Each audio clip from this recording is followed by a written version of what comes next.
మిథున రాశి, కన్యా రాశి వాళ్ళు చేసుకోవాల్సినటువంటి ఇది ఏమిటి అంటే, మీ పనులు జరగటానికి చెరుకు రసముతో అభిషేకము చేయించుకోండి. తప్పకుండా మీకు అది చేయించుకున్న తర్వాత మీకు కొన్ని పనులు ఖచ్చితముగా జరిగి తీరుతాయిగాక. వీటన్నిటితో పాటు మరి ఇవి తీసుకువెళ్ళమంటున్నారు కదా గురువుగారు, మరి పాలు, పెరుగు, తేనె, నెయ్యి, చక్కెర, పంచామృతాలు, అరటిపళ్ళు ఇవన్నీ అక్కరలేదా అని అనవచ్చును. అవి కూడా తీసుకెళ్ళవచ్చును మీ శక్త్యానుసారము. కానీ ఇవి ఎక్కువ మోతాదుతో ఎప్పుడైతే మీరు తీసుకువెళ్ళి చేయించుకుంటారో ఖచ్చితంగా మేలు జరుగుతుంది. ఇంకా కొంతమంది చేసుకునేటువంటి అవకాశము ఉన్నవాళ్ళు, మనకు స్తోమత భగవంతుడు ఇచ్చినటువంటి వాళ్ళు ఇంట్లోనే అర్చక స్వాములను పిలిచి ఇంట్లో గనక అభిషేకము చేయించుకున్నారు అంటే తప్పకుండా ఇంకా మేలు జరుగుతుంది గాక. అంటే మనము చేసుకునేటువంటి దాంట్లో ఉంటుంది ఎప్పుడూ కూడా.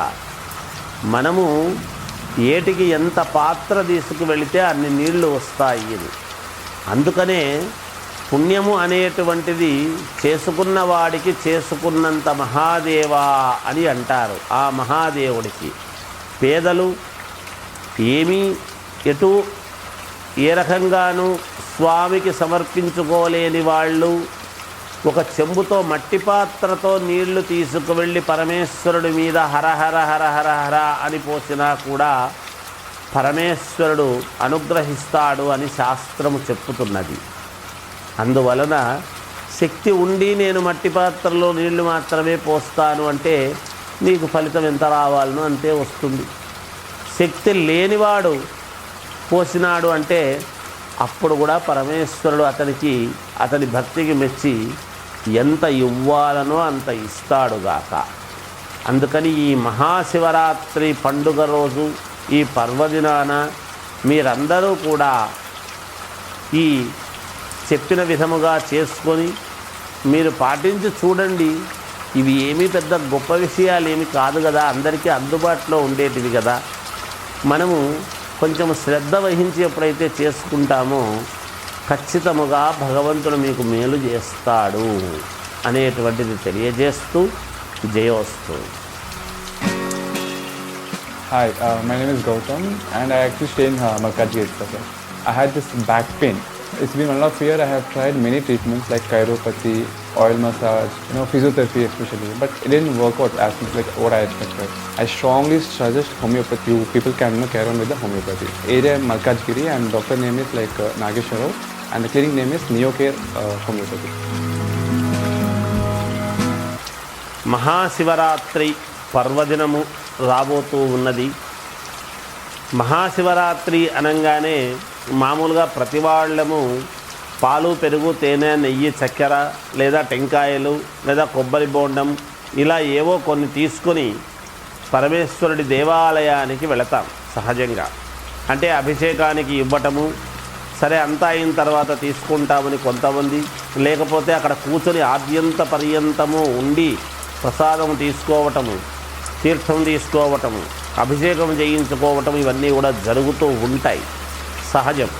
అయితే మనము 12 రాసుల వాళ్ళు కూడా ఏమి తీసుకువెళితే మనకు శీఘ్ర ఫలితాలు వస్తాయి, అది కూడా అందరికీ అనుకూలవంతమైనటువంటివి, చిన్నవాళ్ళ దగ్గర నుండి పెద్దవాళ్ళ వరకు అనుకూలమైనటువంటివి ఉండాలి. మరి అందరికీ చాలా ఈజీగా ఉండేటువంటివి ఉండాలి.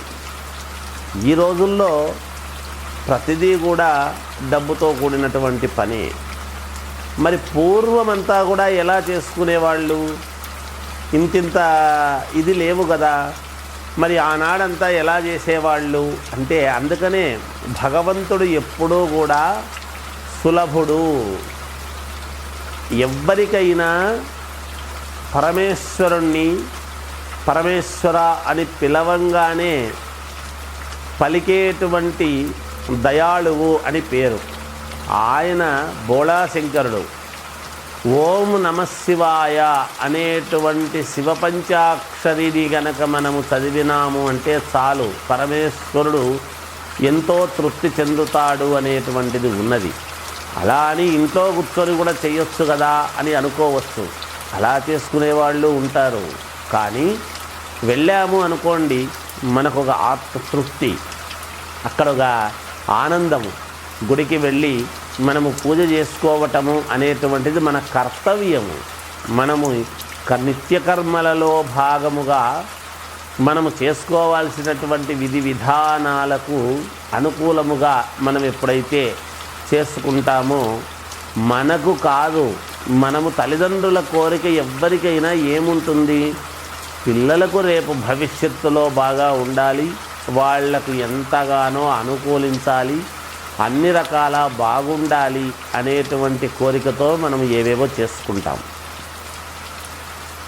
ఇప్పుడు పిల్లలకు పెళ్ళిళ్ళు కావాలన్నా, చాలా కాలమైంది పెళ్ళిళ్ళు కావడం లేదు అనుకున్నా, ఉద్యోగం రాలేదు అనుకున్నా, లేదా మంచి ఉన్నతమైనటువంటి స్థితి కలగలేదు అనుకున్నా, ఎన్నో ఇంట్లో సమస్యలు ఉన్నాయి, సమస్యలు ఒక్కొక్కటి తీరాలి అని అనుకున్నా, అంతేకాకుండా రుణబాధలు తీరాలి అన్నా, కోర్టు పరమైనటువంటివి ఏమైనా సమస్యలు ఉంటే తీరాలి అనుకున్నా, ఇలా ఒక్కటేమిటి, దేనికైనా మనకు ముందు భగవంతుడు స్వామి నాకేమిటి ఈ పరీక్ష, నేనేం తప్పు చేశాను అని అనుకుని భగవంతుడే గుర్తొస్తాడు మనకు. అందున మహిమాన్వితమైనటువంటి మహాదేవుడి యొక్క మహాశివరాత్రి ఈ పర్వదినము నాడు ఎవరు ఏ రాశి వాళ్ళు ఏమి చేసుకుంటే మేలు జరుగుతుంది అనేటువంటివి నేను తెలియజేస్తాను. ఖచ్చితంగా ఇవి చేసి చూడండి, మీకు ఎంతో కొంత మేలు 100% జరిగి తీరుతుంది. భగవంతుడికి ఏది చేసినా తప్పకుండా తీరుతుంది గాక. శ్రీ మహాగణాధిపతయే నమః. ఐం మహాసరస్వత్యే నమః. శ్రీ లలితాంబికాదేవ్యే నమః. మామూలుగా మనము శివాలయాలకు వెళతాం. శివాలయాలకు వెళ్ళేటువంటి ప్రతి వాళ్ళము కూడా మనం ఏం చేస్తాము అంటే, పరమేశ్వరుని లింగాన్ని ఆరాధించి కాయ కర్పూరము ఏదో ఇచ్చి పరమేశ్వరుడికి రుద్ర నమక చమకాలతో అభిషేకము చేయించుకొని మన పాటికి మనం వస్తూ ఉంటాం. అయితే ఇక్కడ ఒక చిన్న రహస్యం ఉంది. పరమేశ్వరుడు, పార్వతీ పరమేశ్వరులు మనల్ని నిజంగా కూడా కనికరించి మనకు మేలు చెయ్యాలి అంటే, మనము ఎంత తీసుకుపోయినాము, పరమేశ్వరుడికి ఏమి తీసుకుపోయినాము అనేటువంటిది పక్కకు పెడితే, పరమేశ్వరుడి ముందు ఉండేటువంటి నందీశ్వరుణ్ణి మొట్టమొదట మనము నిజంగా కూడా నందీశ్వరుడికి నమస్కారం చేసుకోవాలి మొదట. అందుకే నందీశ్వరుడు అని ఎందుకన్నారు అంటే, పరమేశ్వరుడి దగ్గర పరమ భక్తుడు నంది. మామూలుగా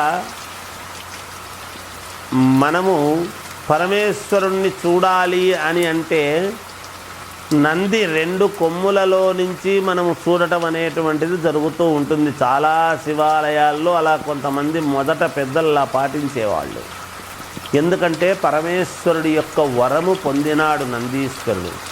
ముందు నిన్ను, నీ ద్వారానే నన్ను అనేటువంటి మాట ఇచ్చాడు అని. అదే చిదంబరములో చిదంబరేశ్వరుడు అని పరమేశ్వరుడి యొక్క దేవాలయం ఉన్నది.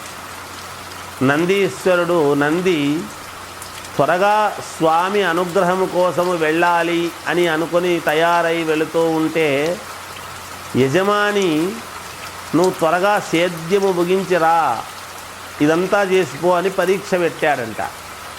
అయ్యో శివుణ్ణి దర్శించుకోలేకపోతున్నానే నేను అని ఆ యజమాని చెప్పినటువంటి మాట కాదనలేక సేద్యమంతా చేసి పరమేశ్వరుణ్ణి దర్శించుకోవడానికి వెళ్ళాడు.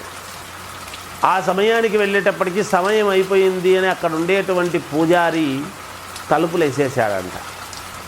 చాలా బాధపడ్డాడు నందీశ్వరుడు.